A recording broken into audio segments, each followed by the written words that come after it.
Saudara, pemasangan alat peraga kampanye anggota legislatif dan partai politik yang semraut di Jakarta menuai sorotan. Selain mengurangi nilai estetika dan keindahan kota, pemasangan APK yang sembarangan juga membahayakan pengendara lalu lintas. Gara-gara bendera jatuh. Alat peraga kampanye parpol di jalan protokol kembali memakan korban.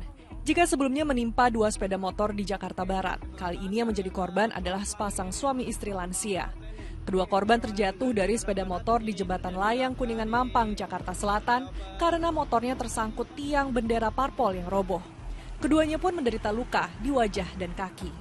Atas peristiwa kecelakaan tersebut, KPUD Jakarta Selatan membenarkan jika keberadaan alat peraga kampanye itu sudah menyalahi peraturan KPU nomor 15 tahun 2023 tentang lokasi larangan pemasangan alat peraga kampanye. Tapi KPUD Jakarta Selatan hanya sebatas mengingatkan peserta pemilu yang melanggar. Kalau urusan sanksi diserahkan ke Bawaslu. Karena kami posisinya membuat aturan main, ketika ini terjadi kami berkoordinasi dengan Bawaslu, ini seperti apa penindakannya, lalu kami berkoordinasi dengan peserta pemilunya, apakah ini peserta pemilu ini berkoordinasi dengan Bawaslu. Kami hanya menghimbau untuk ke teman-teman peserta pemilunya supaya tidak memasang alat peraga kampanye yang tidak diperbolehkan oleh KPU. Setelah memakan korban, Bawaslu RI akhirnya memerintahkan jajaran Bawaslu seluruh kabupaten kota dan provinsi untuk menertibkan pemasangan alat peraga kampanye. Jika ditemukan ada yang menyalahi aturan, APK akan diturunkan paksa sebagai sanksinya. Untuk sanksinya sendiri seperti apa Pak dan sejauh diturunkan penurunan alat peraga. Banyak yang sudah turunkan alat peraga.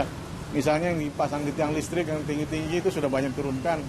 Merintahkan kepada teman-teman Bawaslu kabupaten kota provinsi untuk memperhatikan pemasangan alat peraga bekerja sama koordinasi dengan Satpol PP karena ini sudah membahayakan, sudah ada korban, sehingga kemudian perlu jadi perhatian kita bersama. Untuk menertibkan APK yang semraut, Bawaslu bekerja sama dengan Satpol PP hingga Dirlantas Polda Metro Jaya.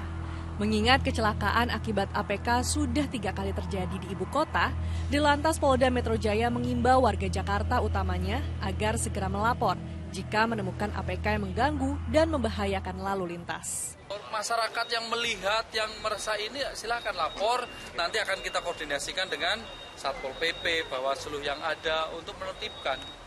Kalau polisi lalu lintas kan masalah lalu lintasnya aja, tapi masalah pelepasan alat peraga-peraga itu bukan kewenangan kami. Tapi kami kalau itu sudah mengganggu ya kami diskresi untuk kami tertibkan. Kalau kami masih bisa ikat-ikat, kalau masih sangat mengganggu terhadap kita amankan terlebih dahulu. Selain bikin celaka pengendara, APK semraut juga merusak keindahan pemandangan. Maka pemasangan alat peraga kampanye calon anggota legislatif dan partai politik yang menyalahi aturan sungguh sangat disayangkan. Padahal sebagai tokoh publik sudah semestinya menjadi contoh bagi masyarakat dalam mematuhi peraturan. Tim Liputan 6 SCTV melaporkan.